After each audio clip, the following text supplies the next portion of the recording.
Rhiannon. Riding at unhurried pace a white horse, she clad in gold. Me a race behind, caught in a blind chase. Her with gleam on cloth and hair, undisturbed by wind or travel. I despair, bite hard upon a blighted air. She seated tall and sedate, untroubled by the miles. I close to dead, in haste, curse the waste ahead. She at ease, through summer grove and heather-banked moors, lightly stepped. I move screaming limbs and dreaming love. Steady on the mountainside and quiet as the valley, her sigh. Ride I an avalanche, staunch pride. And gentle as the last wave over sand, she light as spray. My craving her, or else my early grave. Horse and rider lose their way. She alone disappearing like the day. Lady, cried at last, please stay. On the far road she disappeared in mist. Turns into a voice severe, fiercely present. She is here.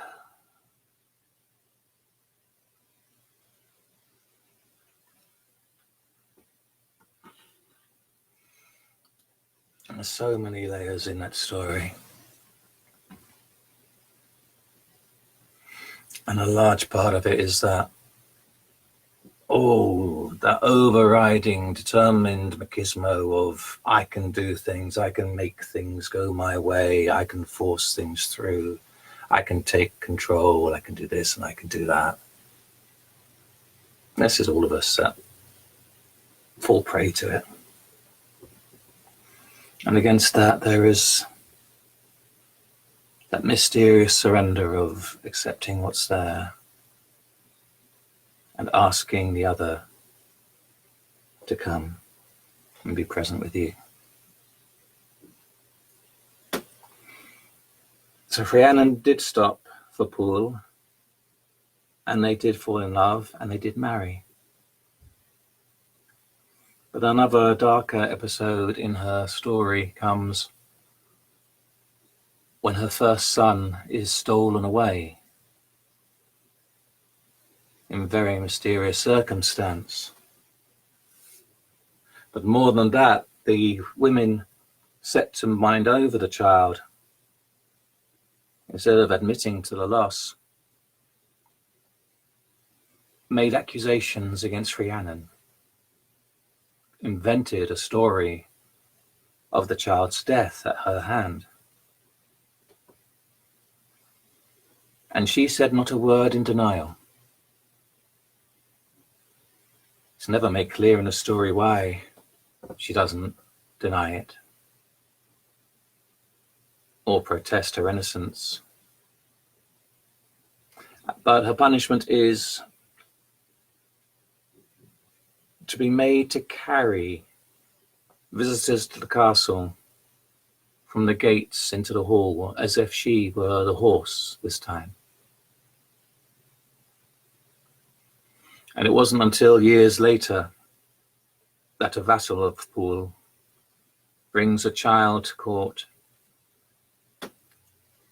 and the resemblance between the child and Rhiannon and Paul is so unmistakable that everyone knows that this is the son, supposed dead, snatched away in very mysterious magical circumstance.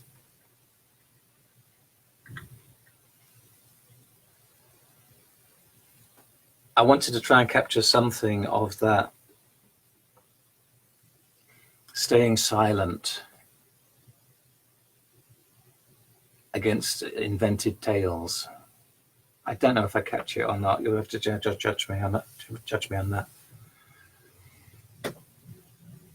But this is the poem I've written from that story. I've called it Pryderi, which is the name that Rhiannon will give this boy when he is recognized and when the truth is clear. It translates as anxiety, but this is Pryderi infanticide speaking of his mother, Rhiannon. Rhiannon stoops to set me on her back and bear me on the road. Her pace is slack, her clothes are ragged and black, she is silent. Accusations have been made. Her child's lack, his absence from the crib, is not explained, she said no word, nor why her mouth was stained with blood. All colour else strained from her face to hear the condemnation unrestrained, as those set to mind the babe spoke with dread of fearsome cries in darkness, the fire dead, of bones scattered near the bed, Rhiannon waking wild-eyed. The nursewomen fled, calling to Pool Anoon, "See what your wife, your otherworldly queen, has done. The life of your baby boy with knife she's torn out and eaten in her mood and mother strife." Silent she, who'd rode serenely with command, Pool dashing loud after to make her stand, no power in his whipping hand, only asking, "Lady, please, will you stay, queen of my land?" And the boy, a request for a king's heir from the folk, "Give us child, or within a year we'll turf her out by her hair." A half-blood their demand answered, accepted with fear. This the one who'd bear me now, silent horse, and all who come to Narberth gates, the forced upon repentance, remorse, and cold shame keeping her from death and the king's divorce. Woman from another world, knowing words thrown against a torrent are never heard, twist the clear into absurd, keeps her counsel, holds communion only with her birds. The truth, of course, is stranger than the tale and must be heard with the heart. The soft veil may flutter in the fraught gale, but keep silence, hush. Truth is sturdy, 'tis belief is frail. I would have this known, set against the stain. Upon your back I'll shelter you from rain, heal and remedy your pain. You've borne me once before, mother. Come, bear me again.